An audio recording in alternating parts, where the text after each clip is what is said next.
तो जी my prediction of future economy, Trump से हम बात करेंगे, ट्रम्प के रिलेटेड। मुझे पहले दिन से ही डाउट था कि ट्रम्प जो ये टैरिफ वगैरह लगा रहे हैं ऑल वर्ल्ड या फिर ऑल कंट्रीज़ में, ऑल कंट्री के साथ वॉर कर रहे हैं, टैरिफ वॉर, वो हटने वाला है, हट जाएगा वो। इट इज़ काइंड ऑफ कि हाइप क्रिएट करने वाला सिस्टम होता है और अल्टीमेट उनका टारगेट सिर्फ चाइना ही होने वाला है। आज की न्यूज़ आपने देख ली होगी, वही हुई। 90 दिनों के लिए उन्होंने टैरिफ वाला जो सिस्टम है बाकी कंट्रीज़ वगैरह में रोक दिया है और चाइना पे उसने एक्स्ट्रा टैरिफ डाल दिए हैं। आई थिंक 124% समथिंग टैरिफ उस पर लगा दिया है। अब एज अ इन्वेस्टर या फिर एज थोड़े से पैसे हमारे पास हैं, मान लो, कहाँ लगाना चाहिए, इसमें मैं आपको राय देने वाला हूँ कि इतनी इकोनॉमी आज की डेट में अनप्रिडिक्टेबल है, हमको पता ही नहीं है कि कहाँ पर हमारा लॉस हो जाएगा, कहाँ पर हमारा बेनिफिट हो जाएगा, तो कहाँ हमको पैसा इन्वेस्ट करना चाहिए। ठीक है, उससे पहले भाई पैसा होना ज़रूरी है, पैसा नहीं है तो ये वीडियो आपके लिए नहीं है। ठीक है, बट मेरा पॉइंट इसमें ये रहने वाला, अगर आपके पास थोड़ा बहुत भी पैसा है तो कहाँ लगाया जाए, जो कि मेरी अपनी खुद की पर्सनल राय है। ठीक है, आपकी भी अपनी पर्सनल राय हो सकती है, तो आप कमेंट सेक्शन में ज़रूर बता देना। पहला, मैं जानता हूँ कि आज के डेट में स्टॉक्स का कुछ पता नहीं है भाई, कब लाल हो जाए कब ग्रीन हो जाए, तो उसको तो अवॉइड कर लो। मैं तो अवॉइड कर रहा हूँ भाई, मैं तो पिछले 2 सालों से अवॉइड कर रहा हूँ। स्टॉक्स में मेरा पोर्टफोलियो, मेरा कुछ भी आज की डेट में नहीं है। ठीक है, आज की डेट में मेरा ज़्यादा ध्यान जा रहा है गोल्ड के ऊपर। बिकॉज देखो, मैं आपको बता दूँ, इन्वेस्टिंग का एक सबसे बड़ा रूल है, जब आपको लगे जो गवर्नमेंट है वो किस साइड ज़्यादा भाग रही है, तो समझ जाना फ्यूचर में उसकी डिमांड बढ़ने वाली है, फ्यूचर में वही बेनिफिट देने वाला है। अभी आई थिंक 2-3 महीने पहले, डोनाल्ड ट्रंप के प्रेसिडेंट बनने से पहले, सभी सरकारें गोल्ड को अपने पास जो भी रिजर्व रखा हुआ था, या फिर इंडिया जैसी कंट्री ने बहुत सारे गोल्ड भी खरीदे हैं। और मैं पिछले 1 साल से बोल रहा हूँ कि gold is a kind of dead investment, जो कि कभी भी आपको लॉस नहीं दे सकती, बिकॉज इट इज़ अ ऐसा मेटल है जो कि बहुत लिमिटेड में है, इसको बनाया नहीं जा सकता।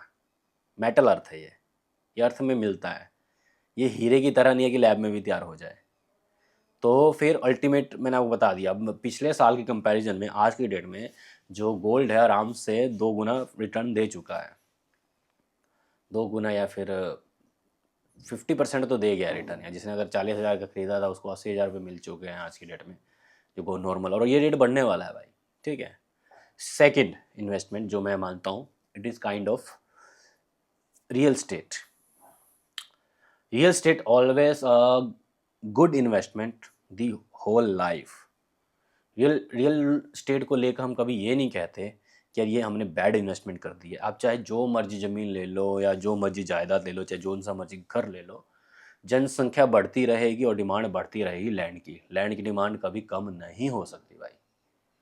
तो सेकंड मैं मानता हूँ रियल स्टेट को, जो कि अच्छा खासा रिटर्न, इंस्टेंट तो रिटर्न नहीं देता कभी भी। ये जितना भी ये इन्वेस्टमेंट है लॉन्ग टर्म के लिए है। इंस्टेंट तो भाई स्टॉक दिया करता था, बट वो आज की डेट में आप देख सकते हो लाल ही लाल हुआ पड़ा है, खरबूजे की तरह लाल लाल चल रहा है। ठीक है, एंड जो अगला मेरा इन्वेस्टमेंट का प्रोग्राम है वो है कमर्शियल थिंग्स। कमर्शियल थिंग्स में क्या होते हैं, जैसे कि आपने कुछ ऐसी चीज़ ले ली जिससे आपकी इनकम होने लग जाए, जैसे दुकान ले ली, रियल एस्टेट का ही पार्ट है, दुकान ले ली, उसको रेंटल यील्ड में चला दिया। आपने एक गाड़ी ली, उसको आपने रेंटल यील्ड में चढ़ा दिया। आपने कुछ ऐसा सामान लिया, ऐसी मशीनरी रही जिससे आपको पैसा मिलने लग गया, वो चीज़ आपकी इन्वेस्टमेंट पैसा कमा के दे रही है, तो ये भी एक अच्छा खासा इन्वेस्टमेंट मैं मानता हूँ। जैसे कि अब तो मैं वो काम नहीं करता, बट मैं आपको एग्जांपल देता हूँ। पहले मुझे फ़ोटोग्राफी वीडियोग्राफी का बहुत शौक़ था और मैंने बहुत सारे कैमरे वगैरह ख़रीद के रखे हुए थे उस टाइम पे। और उस टाइम पे जब मेरे को मन नहीं करता था फ़ोटोग्राफी वगैरह करने का, क्योंकि वो इंटरेस्ट था मेरा, कोई उसमें ज़्यादा वो नहीं था कि हाँ मेरे को इसी लाइन में घुसना है, बिकॉज उसमें पैसा नहीं उतना मिलता था, तो मैंने लाइन छोड़ दी। बट जो मेरे पास गैजेट पड़े थे उसको मैंने बाद में रेंटिंग करना दे दिया था। मेरे पास ड्रोन था, मेरे ड्रोन पर बड़े आराम से मेरे को 4,000 रुपये एक दिन के मिल जाते थे, वो जब रेंट में मैं देता था। कैमरे का मुझे बड़े आराम से 1,000 रुपये एक दिन का मिल जाता था। तो it is kind of investment की, जो अब मैं आपको बता देता हूँ आज की डेट में बहुत सारे ऐसी कंपनीज हैं जो कि आपकी गाड़ी को एज अ कैब बनाकर आपको महीने का रेंट देती हैं। गाड़ी आपकी रहती है बट उसको चलाने वाला वो ड्राइवर खुद रखते हैं। उसको ऐसी कंपनी के साथ टाई अप कर लेते हैं जो कि टैक्सी सर्विस प्रोवाइड करती है, जैसे ओला, उबर, एंड देन जो आपका परसेंटेज पे रख दे देते हैं या फिर महीने बेसिस पे आपको इनकम आनी स्टार्ट हो जाती है। इवन कि जो ट्राई सिटी हो गई या फिर बिग सिटीज़ हो गई, वहाँ पर आज के डेट में जो अमीर लोग हैं वो गाड़ी खरीदना पसंद नहीं करते। वो खरीदी किसी दूसरी गाड़ी रेंटल पे रहना और उसको चलाना पसंद करते हैं। तो आप ऐसे भी कर सकते हो। ये चीज़ बहुत अच्छा चल रहा है अच्छी रेट में, ठीक है। और जो अगली इन्वेस्टमेंट है मैं आपको बोलूँगा, अगर थोड़ा बहुत इसके बाद भी आपके पास पैसा बच जाता है तो भाई आप शेयर्स या फिर स्टॉक में अब जाके खरीद सकते हो। पहले मैं मना करता था पर आज मैं इसलिए मना नहीं कर रहा, बिकॉज ऑफ इकोनॉमी में बूम आने वाला है। ये मेरा प्रेडिक्शन है भाई, क्योंकि 2 साल से इकोनॉमी गिर रही है and Donald Trump is a kind of businessman.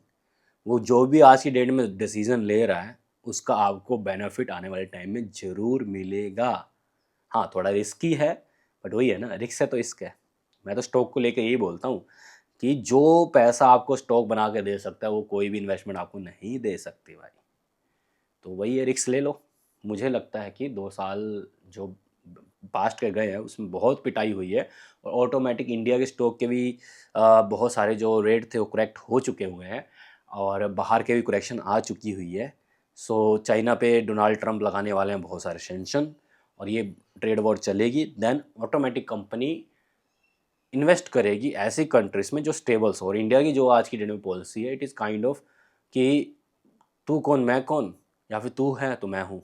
ये चीज़ है कि एकदम हम म्यूचुअली एक ऐसे लेवल पे हैं कि हमको अमेरिका से भी बेनिफिट लेना है, हमको चाइना से भी बेनिफिट लेना है, हमको सबसे बेनिफिट लेना है यार।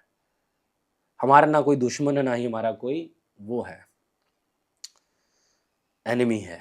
एनिमी दुश्मन ही हो गया, मतलब ये समझ लो कि हम किसी के पक्ष में नहीं है, हम अपने न्यूट्रल फेस में हैं। तो उसका बेनिफिट इंडिया को मिलेगा ज़रूर। तो आप लगा दो स्टॉक में पैसा भाई, रिटर्न आएगा ज़रूर। इंस्टेंट तो नहीं आएगा बट या डेफिनेटली आएगा, बिकॉज जिस टाइम ट्रंप ने बोल दिया कि we are going to shift our plans या फिर आवर ऑपरेशंस लाइक जैसे कि टेस्ला हो गया या एप्पल की कंपनी हो गई या बड़ी बड़ी अमेरिकन कंपनी जो कि चाइना में आज की डेट में ऑपरेट करती हैं, अगर चाइना, अगर वो मतलब कि ट्रंप ने बोल दिया कि भाई चाइना से निकलो और फटाफट दूसरे देशों में शिफ्ट हो जाओ, तो आई थिंक सबसे पहली अपॉर्चुनिटी इंडिया को मिलेगी। और हमारी सरकारें के ऊपर है वो कैसे इस अपॉर्चुनिटी को ग्रैब करती हैं। बट या अपॉर्चुनिटी तो आने वाली है, अब वो कैसे हमारी सरकारें ग्रैब करती हैं वो देखने की बाकी है। बाकी तो ये सब चीज़ें देखकर मुझे लगता है कि पॉजिटिव थिंकिंग है कि हाँ, स्टॉक्स में बेनिफिट होने वाला है। बाकी आप भी अपने कमेंट सेक्शन में बता दीजिए कि आपको क्या लगता है कहाँ पैसा लगाया जाए जिससे हमको रिटर्न काफ़ी अच्छा मिल जाए। ठीक है, तब तक के लिए ओवर एंड आउट।